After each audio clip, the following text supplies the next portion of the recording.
Hi, welcome back to my YouTube channel. මාසෙකට විතර පස්සේ ලස්සන වීඩියෝ එකක් අරගෙන තමයි ආවේ.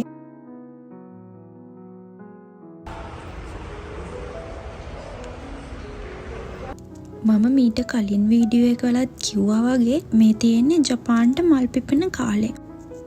ඉතින් අදත් මම ඔයාලව එක්කගෙන යන්නේ ලස්සන රෝස මල් වත්තක් බලන්න. දැන් මම එතනට යන ස්ටේෂන් එකෙන් බැහැලා එක්සිට් වෙන ගමන් තමයි ඉන්නේ. බලන්නකො එක්සිට් වෙන පාර දෙපැත්තේ හරිම ලස්සනට ෆොටෝස් එහෙම අලවලා තියෙනවා. ඒ කියන්නේ මෙතනින් එක්සිට් වුණාට පස්සේ අපිට මේ තියෙන තැන් විසිට් කරන්න පුළුවන්.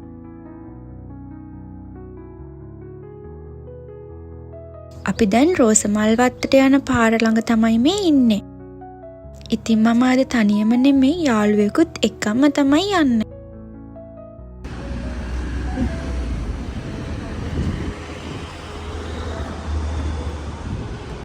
මෙතන තමයි අද අපේ ඩෙස්ටිනේෂන් එක උනේ.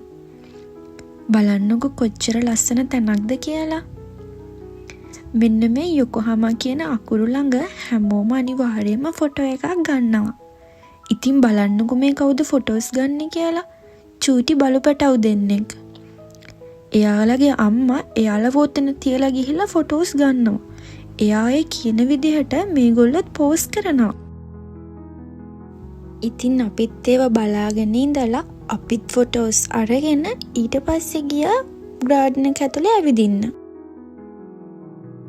අපි අදිනම් චුට්ටක් පරක්කුයි. එතකොට මල් ටිකක් පර වෙලා තමයි තිබුණේ. මීට සති 2කට 3කට වගේ කලින් ගියා නම් ඇත්තටම ගොඩක් ලස්සනට අපිට බලා ගන්න තිබුණා.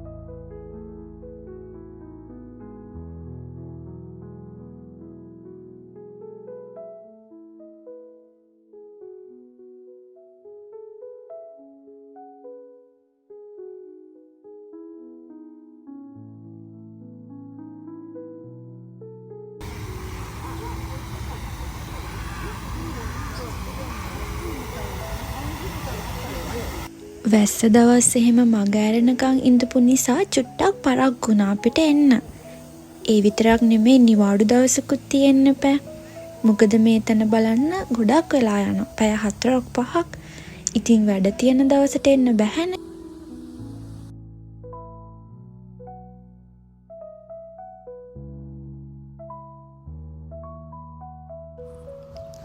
ඉතින් ඔයාලත් කියන්නකො බලන්න. ඔයාලගේ නිවාඩු දවස්වලට ඔයාලා මොනවද කරන්නේ කියලා. අපිට නම් ඉතින් හැමදාම මෙහෙම ඇවිදින්න යන්න බෑ. ගොඩක් කලාතුරකින් තමයි යන්නේ. එහෙම ගියපු දවසට තමයි ඉතින් වීඩියෝ එකක් කරන්නේ. නැත්නම් ඔයාලා හිතනවා න හැමදාම අපි මෙහෙම ඇවිදින්න යනවා කියලා.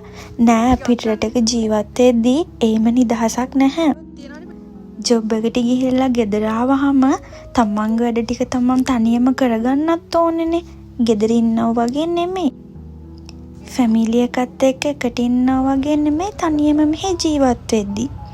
හරිම අමාරුයි.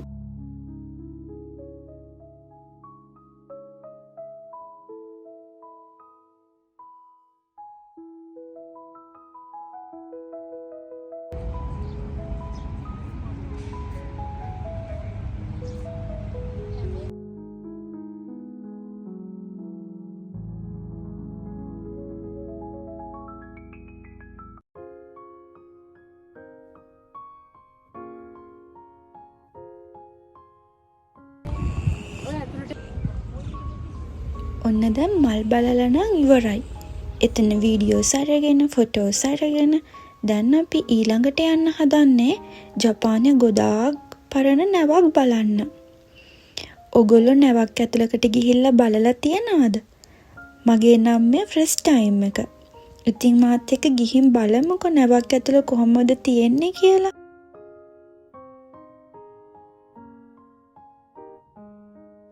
මේ නැව තියෙන්නේ යොකොහාමා පෝට් එකේ. ඔයගොල්ලෝ යොකොහාමා වලට කිට්ටු කෙනෙක් නම් ඇවිල්ලා මේක එක්ස්ප්ලෝර් කරලා බලන්න. ටිකට් එකක් අරගෙන ඇතුළට යන්න පුළුවන්.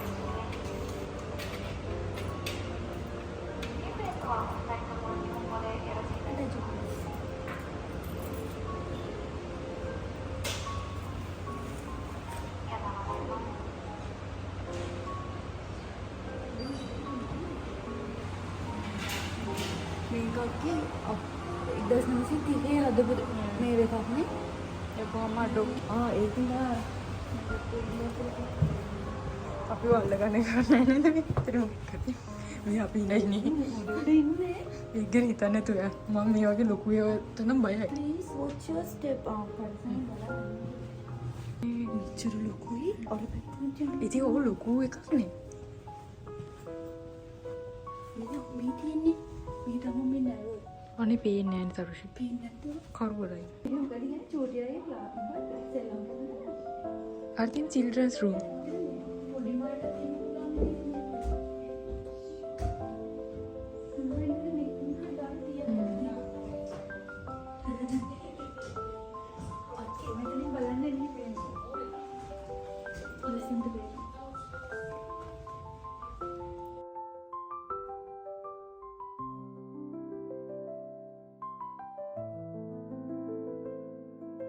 මේ තමයි ෆස්ට් ක්ලාස් ඩයිනින් රූම් එක. හිතන්න පුළුවන්ද මේ නැවක් ඇතුළ කියලා. හරිම ලස්සනයි. ඔව් ඒක තමයි මම හරි කිව්වා අපි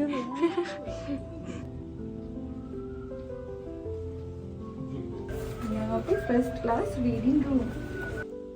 නැත්තේ හැබැයි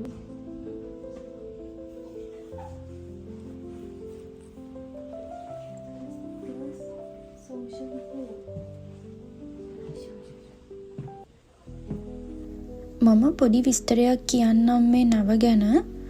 NYK ලයින් එහෙම නැත්නම් නිපෝන් යුසෙන් කයිෂා කියන ජපන් නැව් සමාගම සාගර නෞකාවක් විදිහට තමයි මේ හිකාවා මරු කියන නැව නිෂ්පාදනය කරලා තියෙන්නේ.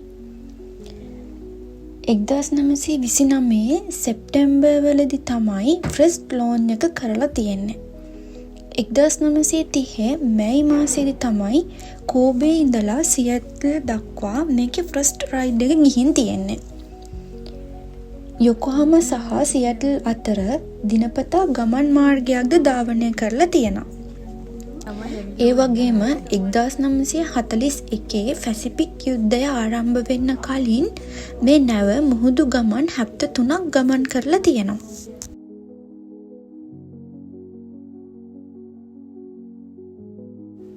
අපි දැන් ඉන්නේ මේ නැවේ එක්සිබිෂන් හෝල් එකේ. මේක ඇතුලේ මේ නැව ගැන ලොකු විස්තරයක් තියෙනවා. ඒ වගේ ෆොටෝස්, ඉස්සර කාලේ මේ නැවේ ගියපු මිනිස්සුන්ගේ ෆොටෝස් කොච්චර පිරීලා හිඳලා තියෙනවද? ඒ වගේ ලොකු විස්තරයක් මෙතන ඇතුලේ තිබුණා. ඉතින් අපිත් ඒ ටික හිමීට බලාගෙන ඉස්සරහට යන ගමන් තමයි මේ ඉන්නේ.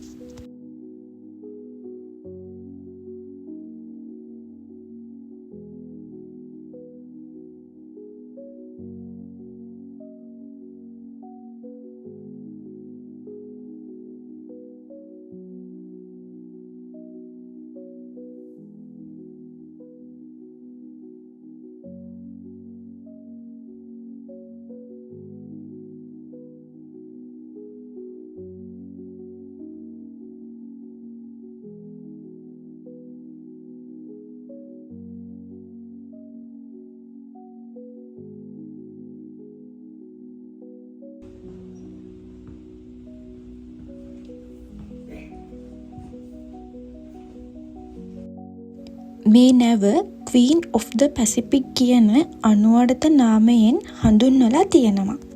මේ නැවේ ගමන් කරපු ගොඩක් කැපී පෙනෙන පැසෙන්ජර්ස්ලා අතර 1932 දී චාල්ස් චැප්ලින් සහ 1937 දී ඉම්පීරියල් ප්‍රින්ස් සහ චිචිබු ප්‍රින්සස් අයත් වෙලා තියෙනවා.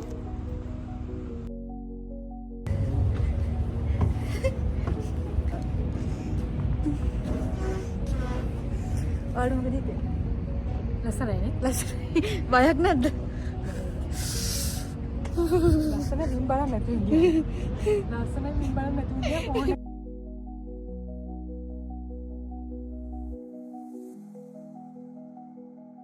නැව උඩටම ගියා වගේ නෙමෙයි. ඊට පස්සේ නම් මාරම බයයි.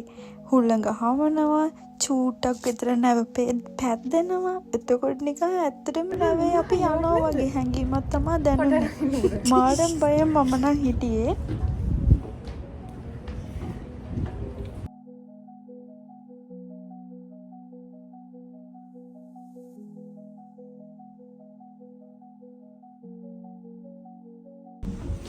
එන්ජින් රූම් එක.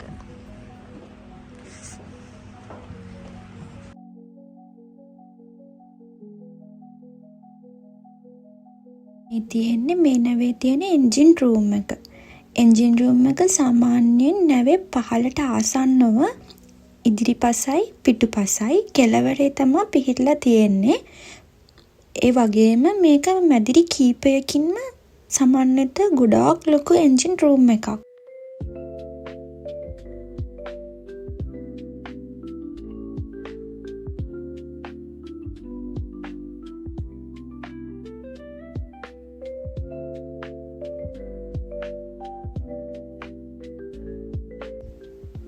මේ තියෙන්නේ 3rd class වල බෙඩ්රූම් එකක්. එතකොට මේ තියෙන්නේ 1st class වල බෙඩ්රූම් එකක්. සුරි රංකා.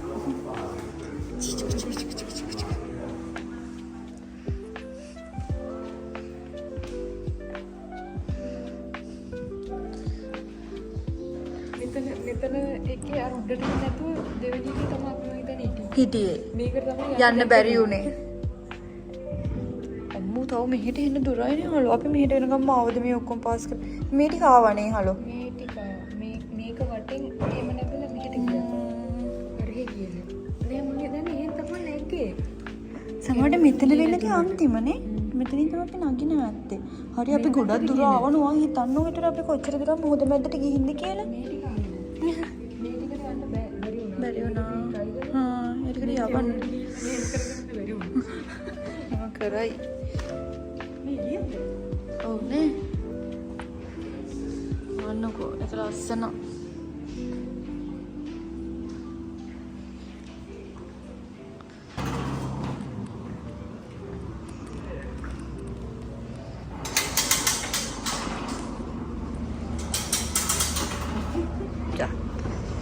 හරි.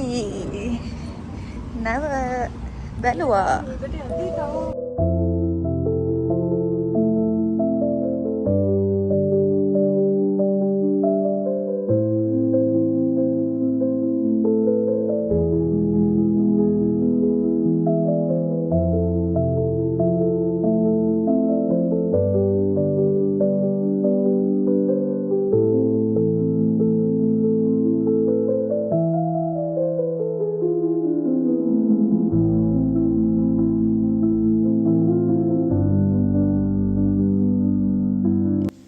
ඔන්න දැන් මල් බලලත් ඉවරයි, නැව බලලත් ඉවරයි. දැන් යන්නේ අපි මොන හරි කන්න. යමස්ටෝ කෝයන් එක ගාවම තමයි චයිනා ටවුන් උත් තියෙන්නේ. ඉතින් අපි දෙන්න කතා වුණා අද චයිනා ටවුන් ගිහිල්ලා චයිනා කෑම මොන හරි කමු කියලා.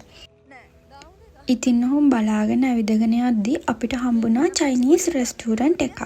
තබේ හොදයි කියන්නේ මෙතන නම් අපිට තිබුණේ වෙලාවක් නැහැ. ඕනම තරම් වෙලාවක් කන්න පුළුවන්. එක්කෙනෙක්ට ඒ අය කරන ගාන දීලා ඒගොල්ලන්ගේ රෙසිපි බුක් එකක් තියෙනවා. ඒකෙන් අපි ඕඩර් කරන ඕනම කෑම ඕනම තරමක් කන්න පුළුවන්. හැබැයි අපි ඒ ඕඩර් කරන ප්ලේට් එකේ කෑම ටික ඔක්කොම අපි කන්න ඕනේ. ඉතුරු කරන්න බෑ. එහෙම රූල් එකක් තියෙනවා. නිකන් හරි අපිට කන්න බැරුව අපි ඒක ඉතුරු කරනවා නම් එක ප්ලේට් එකකට යෙන් 500 ගානේ අපි ඒගොල්ලන්ට දෙන්න ඕනේ. ඉතින් අපි දෙන්න රෙසිපි බුක් එක හොඳට බලලා කාලා තිබුණු නැති කෑම අරගෙන try කරලා බැලුවා. කාලා තිබුණු ඒවත් අරගෙන කාලා බැලුවා. ඇත්තටම හරිම රසයි මෙතන තිබුණු කෑම. ඉතින් මෙන්න මේ විදිහට තමයි අද නිවාඩු දවස අපි ගත කරේ. තවත් ලස්සන වීඩියෝ එකකින් හම්බ වෙනකන් හැමෝම පරිස්සමෙන් ඉන්න ඕනේ.